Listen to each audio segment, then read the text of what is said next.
The hour of 7 o'clock having arrived, I'll call the council to order. Let the roll reflect that all council members are present and a quorum has been established. Council, we have before us the approval or the minutes of the regular city council meeting of February 1st, 2016. Is there any additions or corrections to the minutes of that meeting?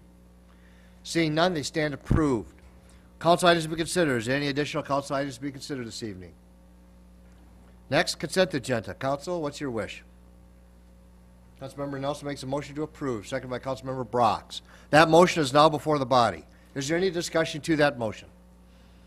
Seeing none, all those in favor of that motion say aye. Aye. Those opposed, nay. The motion prevails.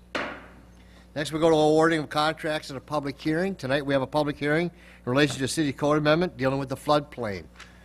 John, welcome to the meeting. Glad to have you here. Thank you, Mr. Mayor, City Council members. The item we have before you tonight is a public hearing, second reading of an ordinance amendment to our floodplain ordinance, Ordinance 151. Essentially, the floodplain information insurance rate maps, the firm maps that regulate flood insurance, were issued in 2011. At that time, the Vermilion River Levee, which protects a wide area of the Westwood area, was given a provisional status. And so during the last couple of years, the Public Works Department has worked hard to take off the provisional status, make necessary improvements to that. So now the maps are being amended to take that status off. So the only change to the map itself would be that this is accredited, not a provisionally accredited flood wall any longer. No other changes to the maps are proposed. Because of the requirements of FEMA, we need to specifically note the flood panels and the dates within our code, which is necessitating the ordinance amendment before you tonight. We did take this before the Planning Commission. Planning Commission did not have any comments and did have a unanimous recommendation for approval. We've had no questions or comments to date. So I can stand for the public hearing or I can answer any questions. Thank you. Thank you for that presentation, John. Appreciate that. I will open up the public hearing. The public hearing is now open. Is there anyone here who would like to speak to this issue in regards to the city code amendment to the floodplain? Anyone here who would like to speak to that particular item? Okay. Seeing none, I'll close the public hearing. Council will go to that item. What's your wish? Councilmember Schultz makes a motion to approve, seconded by Councilmember Nelson. That motion is now before the body. Is there any discussion to that motion? Councilmember Schultz. Thank you, Your Honor. I'm John. You have a comment in your notes here about that the removal of the provisional accreditation may limit the need for additional flood insurance by affected property owners. Can you talk a little bit about that, and how will we let those property owners know that what this change will mean for them? Sure. Under the provisional accreditation, it was really up to the primary mortgage lender as to whether they would require flood insurance or not. Some lenders took a look at provisional being okay. Some took a look at that as being a question mark. Now that that's no longer a question, it's something that we can certainly notify people of the change that are within the affected areas so that they know that. Okay. Thank you. I'll just note that the stormwater fee revenue is what was the funding source of the changes that were made to the levee in that particular area, so people could have lower insurance in the floodplain map. So we do have a motion before the body. If there's any is there any further discussion? Seeing none, all those in favor of that motion say aye. Aye. Those opposed, nay. Motion prevails. Council, if there is no objection, there's an HPC meeting tonight, and John needs to get to that meeting. If there's no objection, I would like to go to number 2 under community development, and while John is here to talk about the type 2 home occupation permit. Any objection to that? Seeing none, we'll go there on our agenda. John? Thank you, Mr. Mayor, City Council members. Tonight we have a familiar item before you. It's a home occupation license for 1505 Brook Court. This is a license for a photography studio, Dan Rother Photography. This is a license that we've issued twice as a full license in the past and has been in operation since, I believe, 1989 on the property. We're not aware of any issues any complaints within that property. As part of our Type 2 home occupation, we require every 6 years for a reapplication to check to see that the status of the application is unchanged. That is the case here, and also to notify the public to see if there's any concerns or complaints. We have sent out a public notification. We have not received any comment back. Staff's recommendation is to approve the permit for another 6-year period. So I can stand for any questions.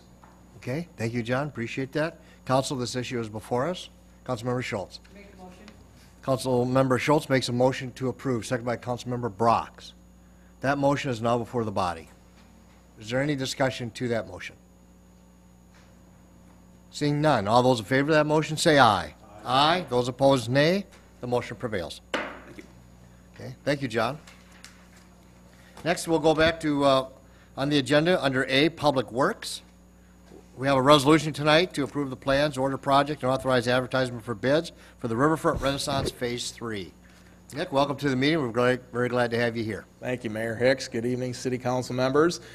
You all have for your consideration tonight, a resolution, as the Mayor mentioned, to order the project for Riverfront Renaissance Phase 3, and I will note that this is everything but the alley improvements from Sibley Street to the bridge area. That is a sub-project, if you will, a separate piece that we're also aiming to complete this year, but we still have a bit more technical work to do there to bring everything together, hoping to get that in front of you within the next couple of months. But I will walk you through everything that we do have in the scope for the remaining areas of the project. So we'll talk about the key features, some phasing, communication, outreach, and then the costs and funding.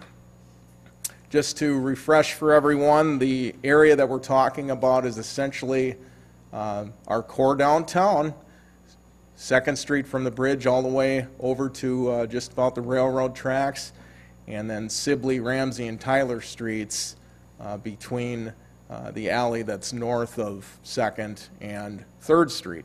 A variety of improvements within those spaces. First thing up is the pedestrian bump out areas at all of the intersections. This just shows a rendering of what that layout would look like in a completed state. This tightens up the intersection spaces without the loss of any on-street parking stalls near them. We're able to utilize the space that no one really could park in to begin with. There are no stalls that are within certain proximity to the intersection, so we're taking that space and transforming it into something that will allow for enhanced streetscapes, obviously shorten the crosswalk distance by quite a bit. In fact, on 2nd Street, we're going from 72 feet between the pedestrian ramps to about 38. So that's nearly half the distance. And it will improve sight lines for motorists and pedestrians alike, along with creating a more intimate feel and shopping experience down there for patrons of businesses. Just a couple of photo renderings we did late last summer to demonstrate the area of impact if you were standing at street grade and looking down 2nd Street. The bump out would be occupied by the orange spaces that you see in the photo there. Here's one that's a little bit more close up on 2nd and Sibley. I'll flip back to this. You can tell that with the red truck there in the background, there's still several feet between the middle of the road or the edge of the truck and the curb line where the bump out comes out to. So still enough room for maneuverability by regular vehicles, and we had put our turning templates on this for larger vehicles, delivery trucks and things too, and it'll work just fine with them. Streetscape enhancements within those blocks. One thing that we aim to do is replace all of the colored concrete that's between the curb and the sidewalk right now. It's stamped in a herringbone pattern and hasn't fared so well since it was originally installed in the mid-'80s. Last time downtown streets were done, salt use and ice and things have really put a beating on it. There's been several areas that have been replaced on a spot replacement basis since then, and the concrete mixes we use nowadays are far more durable to that sort of abuse, and the coloring is all the way through the mix rather than in layers. So Over time, it'll hold up much better than what was there. Trees spaced strategically so that they are in between where the street lights are, and bring a little bit of green to the area, not such a stark concrete landscape out there anymore when we get these implemented. There'll be ornamental type trees, so not large canopies, but bring a bit of color and foliage to the downtown within that red boulevard space. The bump outs themselves will have movable planters. Now, I mean that by we need to use a piece of equipment to move them. They're not going to be you can't push them around by hand, but they'll be sturdy enough and durable enough we can adjust them from time to time seasonally and so forth, but they will remain out there, and they're going to be the type of thing that the Downtown Business Association can enjoy planting, much like they have the existing pots that are down there. So that'll be a feature primarily in the bump out spaces, along with some benches and other ornamental things. The vehicular archways will finally take shape during this phase of the project. We've roughed things in with phase 2 last summer and putting the foundations in for these. They will greet visitors as they arrive to the Riverwalk area, which is the spot they meet when they cross that alleyway north of 2nd Street. These will be up and over both Ramsey and Sibley Streets as you enter the Levy Park Riverwalk space there. Be nice to get that design implemented, so looking forward to that. Definitely plenty of clearance underneath. The materials are complementary of what's been out there, what's been installed out there already, and they also mimic our 4 corners of the City Hall building here with that style architecture. And we're bringing in some steel arch elements there that mimic sort of the look that was there when the spiral bridge was in place. So this will be a nice feature at each of those streets. Changes to the lighting. We've talked about this quite often during our process. We're using the opportunity to do a pretty extensive retrofit and converting all of the light fixtures downtown in the project area to LEDs, much more energy efficient, require a lot less maintenance over time. We'll be changing the mid-block posts from 2 light fixtures on the top of each post down to 1, and leaving the ones at the corners as 2 headed fixtures, and still able to get enough light distribution out there to adequately meet the needs. The color will change a little bit to more of a moonlight tone, as we're seeing in Levy Park with that system going online last fall. And this will all be integrated into our smart system that we also started up with the Levy Park system, allowing us to more efficiently manage the times that these are on and off and the intensity of the lighting for appropriate setting. Just a few more pieces on that here. The acorn style fixture is what will be taking the place of what's out there now. It's not all that much different from what we have. An upgraded 21st century materials and style there. We are making use of the existing poles. These were put in 30 plus years ago during the last round of downtown improvements. They are cast iron and very durable, so all we need to do is sandblast the paint off and repaint them. But essentially, if we keep doing that every several decades with the poles, they'll last just about forever. This just shows the extent of the lighting rehab that we'll be doing. Basically all of the blocks that we're touching with construction improvements. A key piece of this is the Oliver's Grove makeover at Ramsey and 2nd Street, where we're giving that area a rejuvenated look, touching up all the materials, repurposing some of the columns and fencing that are there, and giving those a fresh look. We'll have a pedestrian archway that greets folks on the corner at 2nd Street. We've incorporated a wooden trellis structure over part of this to provide some shade and a little bit different amenity there. fresh foliage surrounding the park, new trees in the middle, and a water feature that will reach out onto part of the 2nd Street Boulevard as well as into the park. Got a couple of renderings of that as you might see it from the corner of Ramsey and 2nd. In this case, see the water feature in the center, and then also from within the park. Gives you a sense of how that will look when it's finished. So on to the phasing component of this. Going back to last fall, we put together several different scenarios under which we felt we could conduct the work, and we took those options to the Downtown Business Association at the end of November, and we gathered their feedback on it. And essentially, the prevailing phasing plan, staging plan, was to take each individual major intersection at 2nd Street and do one at a time and then divert traffic around the outside as that work was happening, taking about a month or so within each intersection to get the improvements finished. So this just shows what would happen when we take up the Sibley and 2nd Street intersection. The yellow and blue highlights near the top of the screen is the affected construction area. And we're bringing inbound traffic up and around via 3rd Street and then back down to 2nd.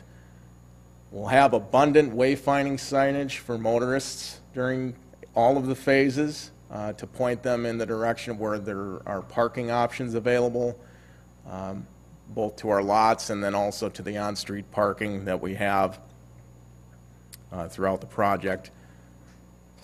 This is what Phase 2, Stage 2 would look like, where now we've finished the work at Sibley and 2nd Street, and we can utilize that. And to get out and around the Ramsey and 2nd Street intersection, again, we're using 3rd Street and sending folks around the perimeter.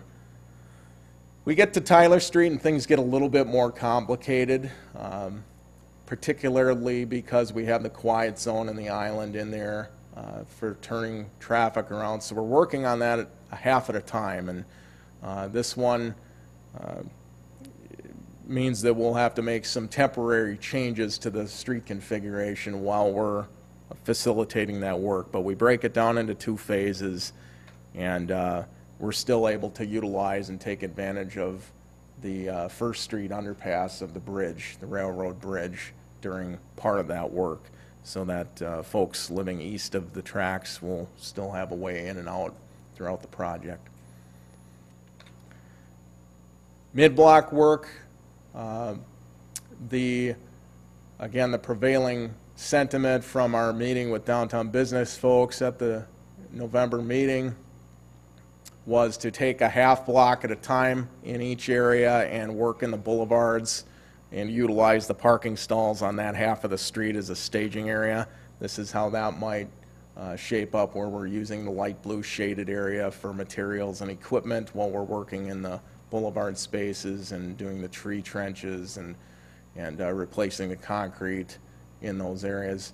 And that will follow up with each intersection as we do them.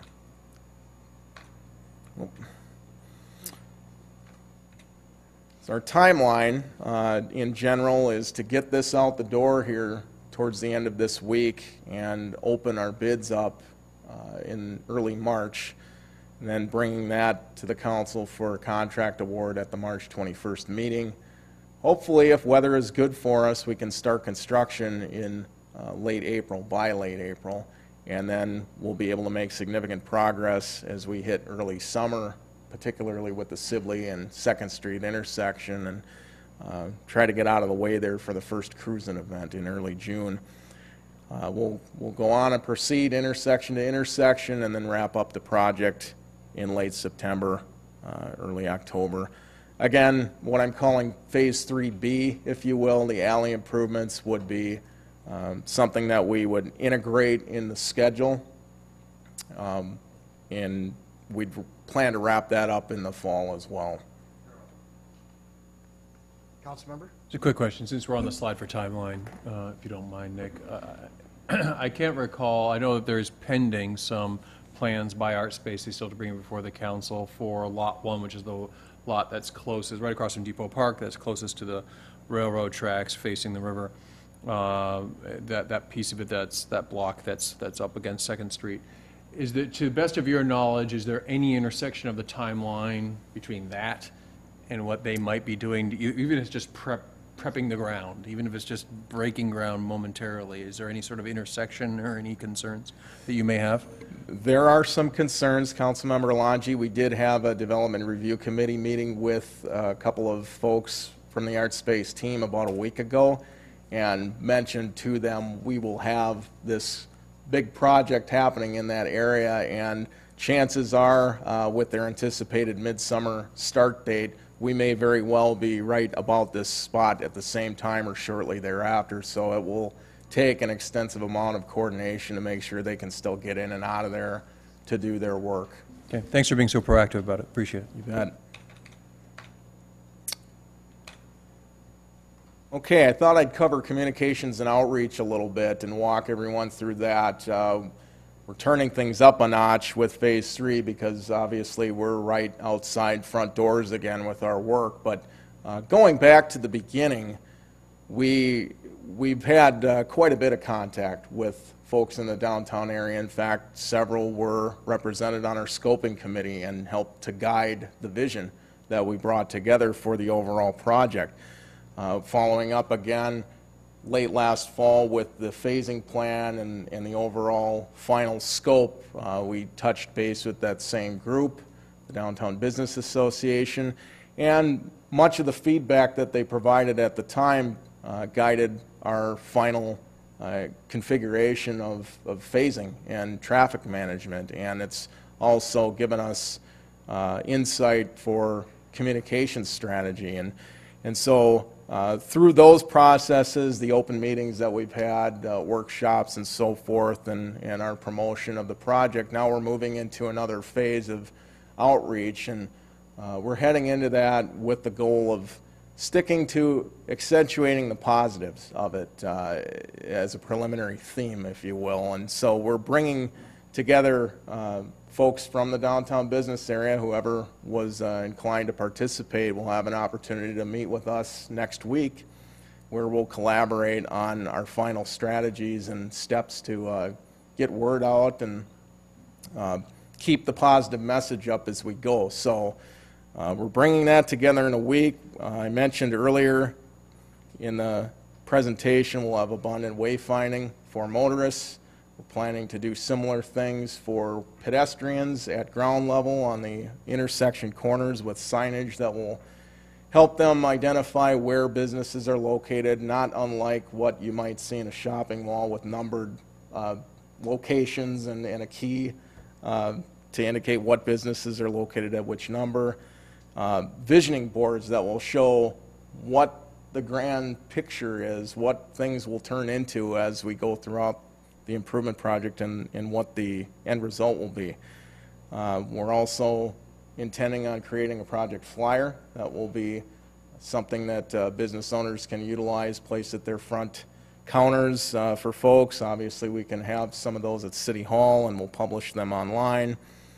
Talking about utilizing the opportunity of having a weekly meeting with anyone from the area who would be interested in having a face-to-face conversation as we go throughout the construction. We can identify concerns or issues as they come up and then interact with the contractor immediately to go forward a little differently and have things continuously being adjusted to make this a success for everyone. Of course, our strategy from last year, we had quite a few of the construction weekly update flyers. We'll continue that this year and improve on that as we see opportunities, and we'll keep using our local media partners to highlight all of the positive things that we're doing.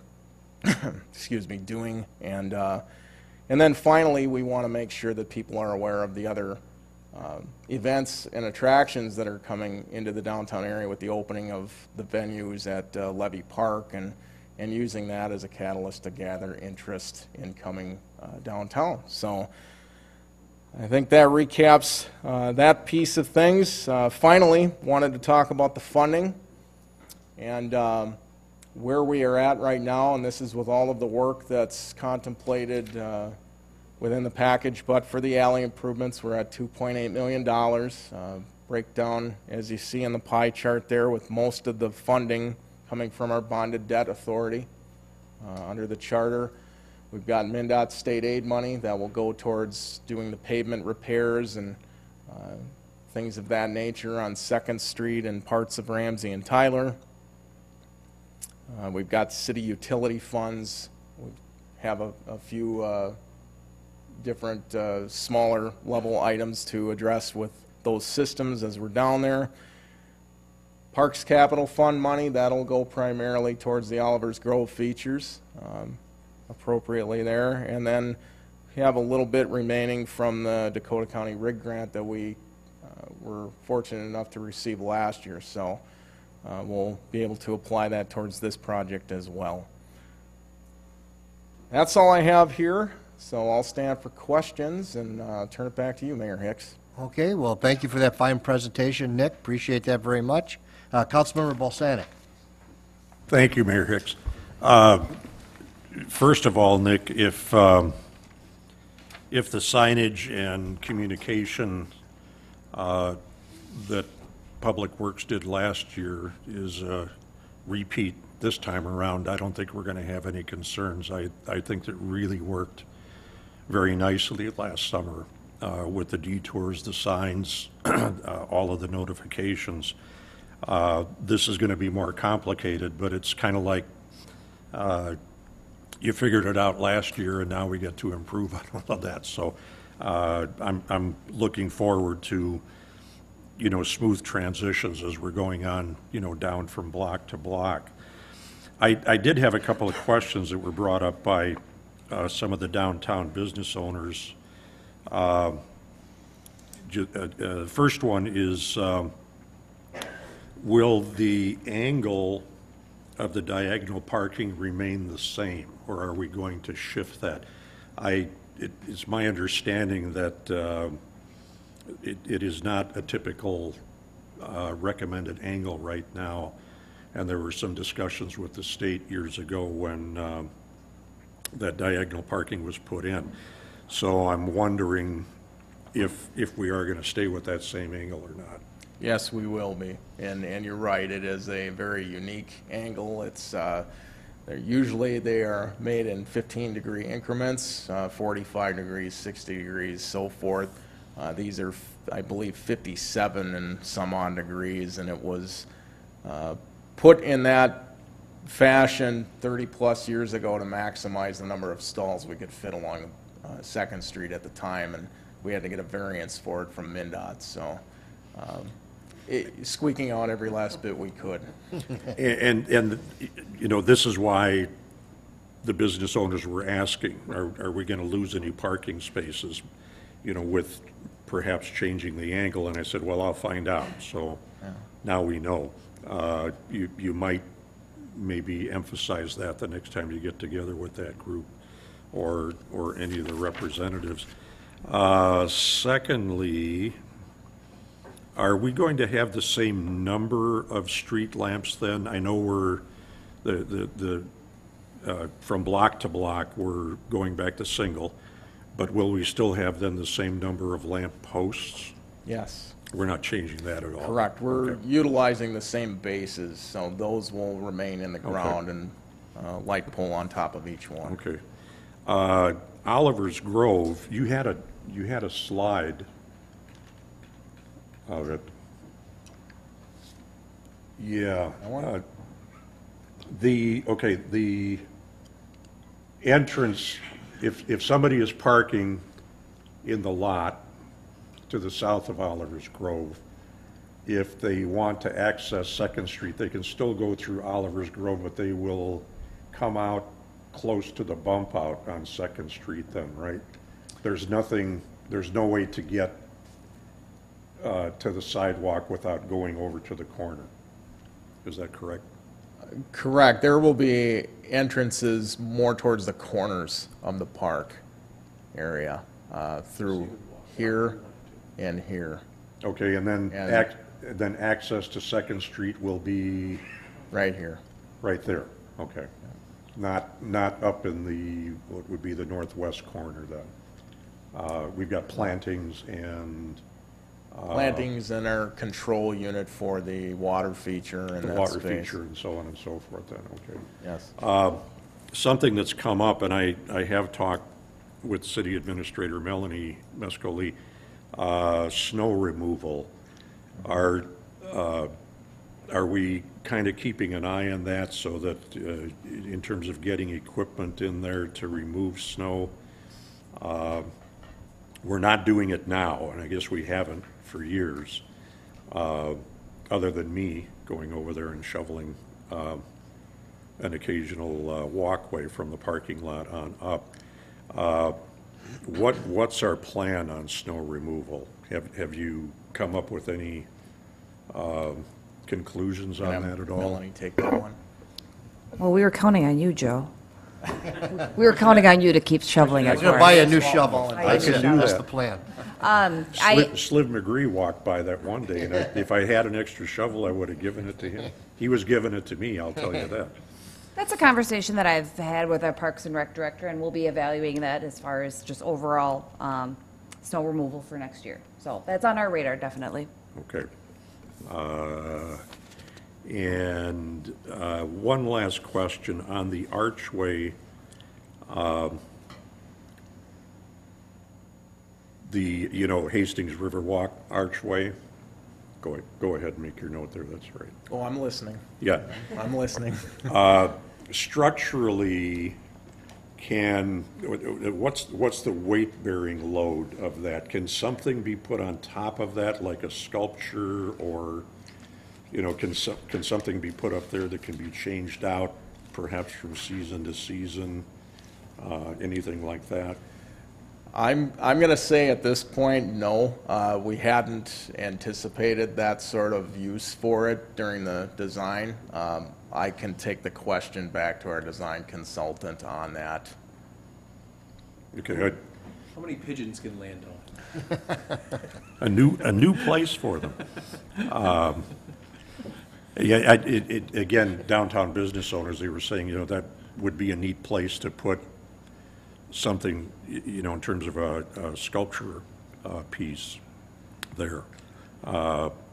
Someone had suggested a big walleye.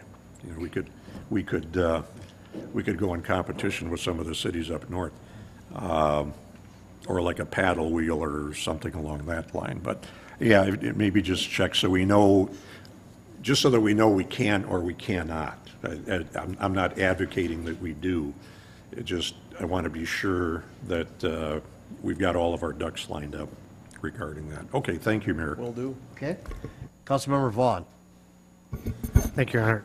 Nick, you had mentioned you used a turning template on the bump outs there. I'm mostly concerned about semis. Will that stop sign still be out in the middle, or will the stop sign be moved to the corners for them to make the swing? Yeah, stop signs are going to now be relocated to the bump out area, so we'll be able to eliminate that little mini island sign that you see in there currently. Councilmember Alangi.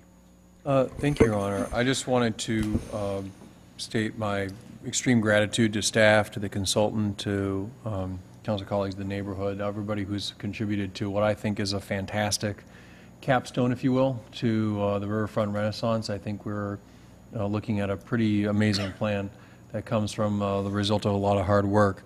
There's so many elements to it, whether you're talking about the Oliver's Grove, whether you're talking about the mess of wires back there in the alleyway that are going to get, taken care of, to trying to do something about the substation and at least giving it some screening, making a positive move in that direction, and of course everything that's happening out there on the surface street. The one thing that I had expressed some deep concerns about, I believe staff have addressed adequately and more than adequately, and that is the bump outs. At the time when it first came for this body, I made it pretty clear that my support was contingent upon us not losing parking, having a plan for snow removal, making sure that we were actually solving a problem that needed to be solved rather than just hey, we can do bump outs, let's do bump outs, that might look nice.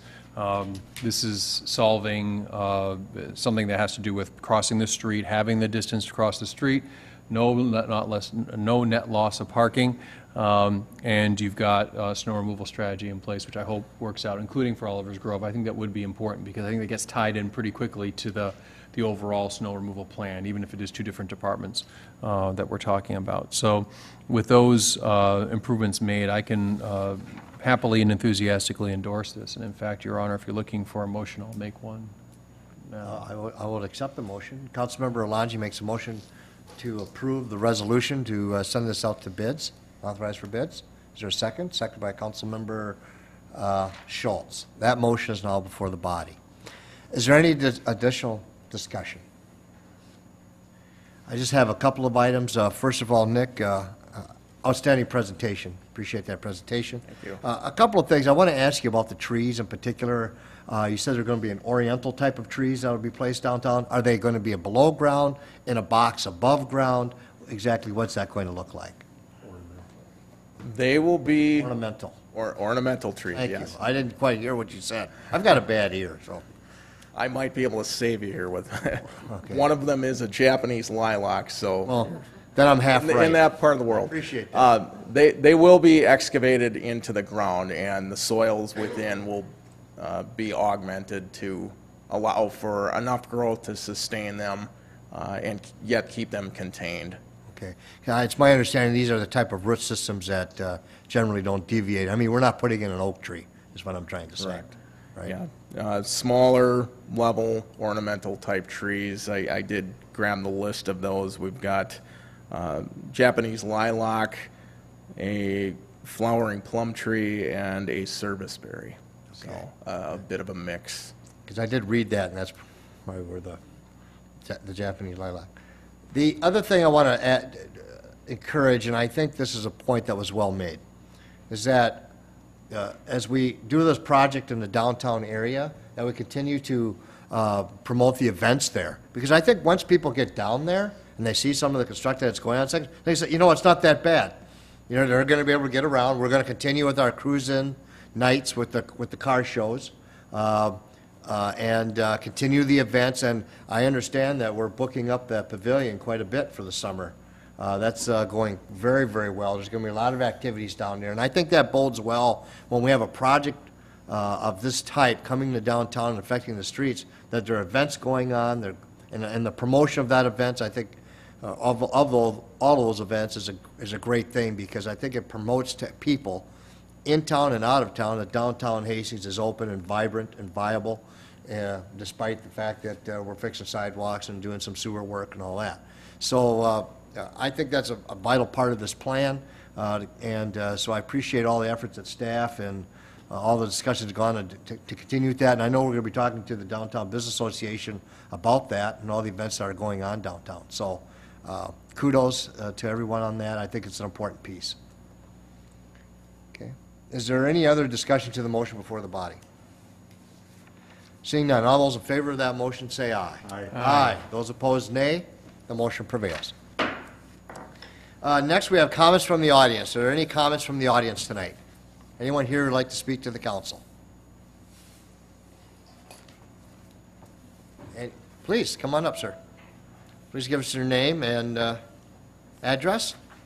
Welcome to the meeting. We're very glad to have you here. Thank you. This is my first time at a council meeting, so I apologize for my not formal etiquette, but my name is Matt Hyman. I'm a resident, 10-year resident at 502 6th Street East, and I'd like to talk about the upcoming proposed project to remodel Bailey and the alleys. As I understand it, there was a community outreach for review of the plan several weeks ago. Some of the outside... Yeah, there was an open house a couple weeks ago, 3 weeks ago maybe, Yes. something like that. Yep. And not being a direct impact on the project itself because of the spur line, we weren't invited, and that's fine. Our neighbors brought it up to us, and we've talked about it quite a bit, and there's a few things that we have concerns about.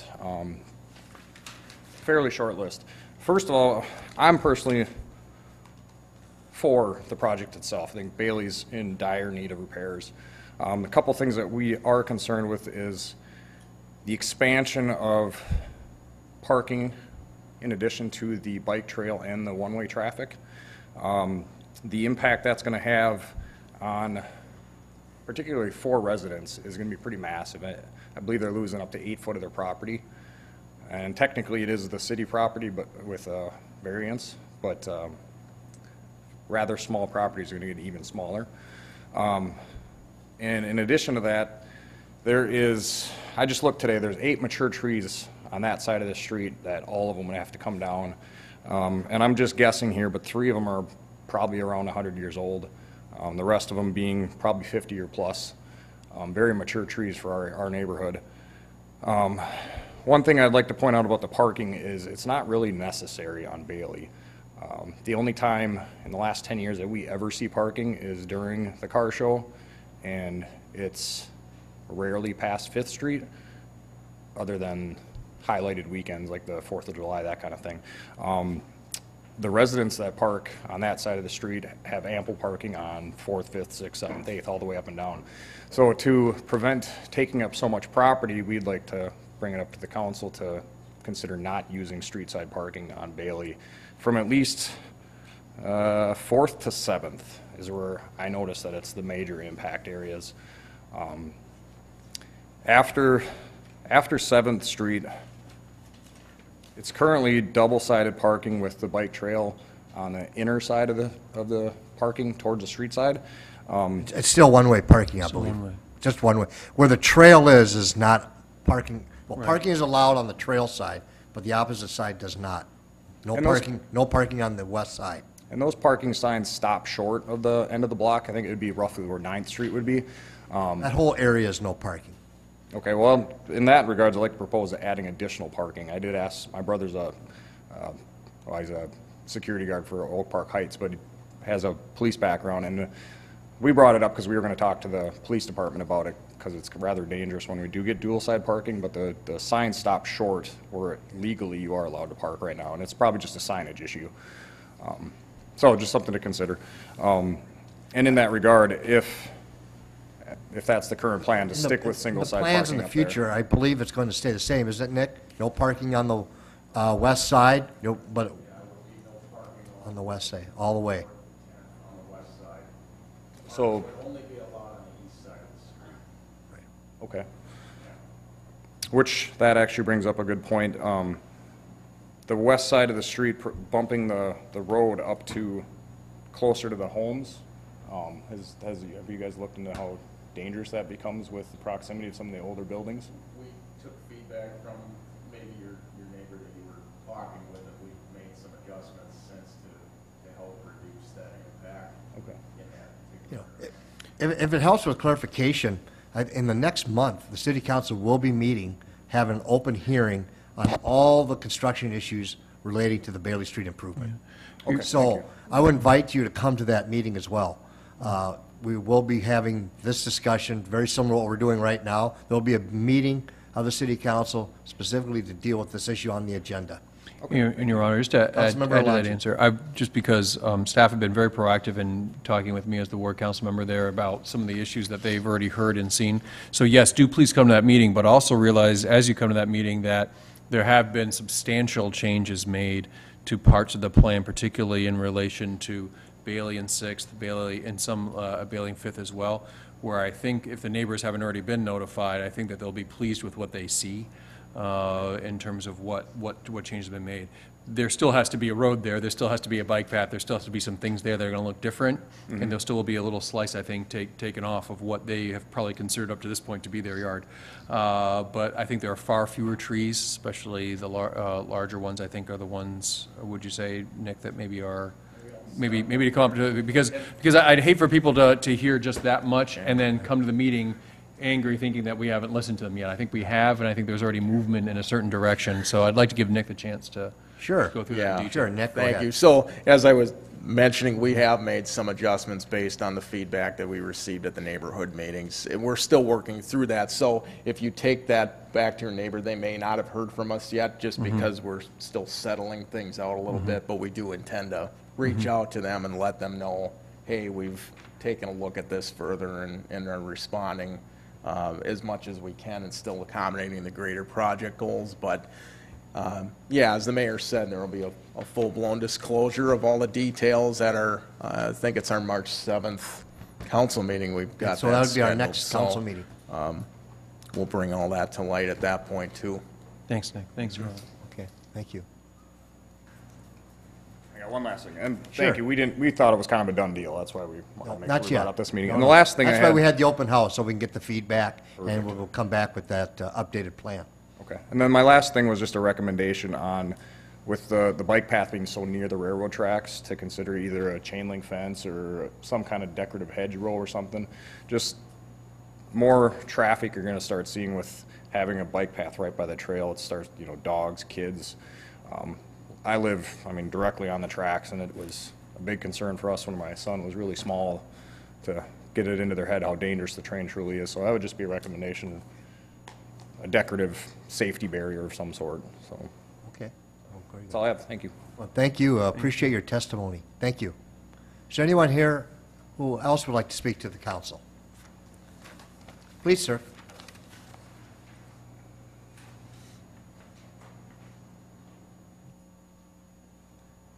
Welcome to the meeting. We're very glad to have you here. If you can give us your name and address for the record.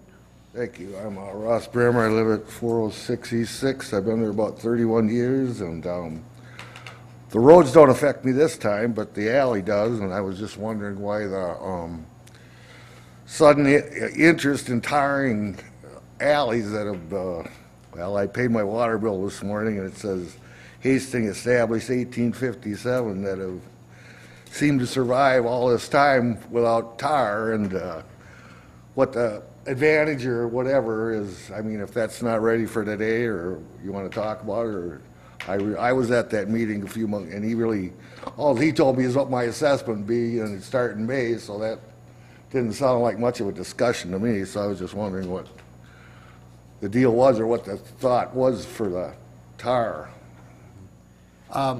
I can tell you that, again, on March 7th, we'll be talking about this project, so you're going to want to be here for that meeting. Secondly, what they didn't have in 1857 are snowplows, okay? And so what we do in the interest of public safety is to be able to clear that snow out of there, and so people can properly use their alleyways. And so that is the primary reason there, and some neighbors, it might be aesthetic, others, for the city's perspective, it is a great way to be able to maintain your alleys, much better than the gravel that is there now. Well, If you wanted an answer, or that I guess I can that wait was the for intent. for the other discussion for that. I have some other points too, but I guess that's for another day. Okay, well, thank you very much for your testimony, appreciate it. Is there anyone else who'd like to speak before the council?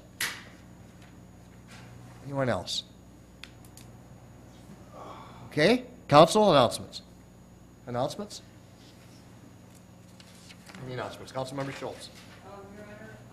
The Finance Committee will be meeting on Wednesday, February 24th at 7:30 here at City Hall to meet with some representatives of the Y. Okay. Okay, any further announcements? Councilmember Balsanic. Yes, I'll be attending a Board of Directors meeting for the Dakota Communications Center. That's our 911 center, Thursday morning at 8 a.m. And we'd love to have you come sometime, alternate. Oh, yeah. Yeah, I'll try to put that in my busy schedule, Councilmember. All right. I'm not to worry. The information is well in hand. Thank you for that kind invitation. Councilmember Alonji.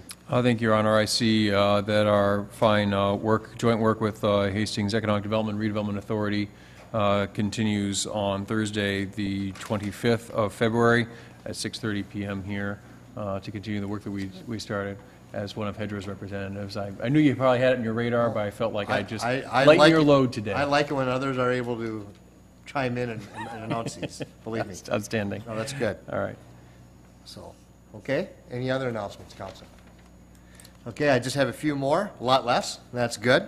That's a good thing. On Wednesday, I want to also announce that on Wednesday, March 2nd, there'll be a council committee, the administration committee, by Chair Schultz, will be conducting, also Balsanic and Vaughn, meeting to discuss the pavilion policy and proposed fees. So that'll be on March 2nd at 7:30 to 8:30 a.m. at City Hall. On Monday, February 22nd, the Arts Task Force will be meeting at City Hall at 7:30 a.m. And also later that evening, on the same day, Monday, February 22nd, at 7 p.m., the Planning Commission will be meeting. And then our next regularly scheduled meeting, the City Council will meet again on Monday, March 7th, at 7 p.m. here at City Hall. Councilors, there's no further items before this body. A motion to adjourn is in order. Councilmember Nelson makes that motion to adjourn, seconded by Councilmember Bratz. All those in favor of that motion say aye. Aye. Those opposed, nay. The motion prevails. And we are adjourned. Thank you.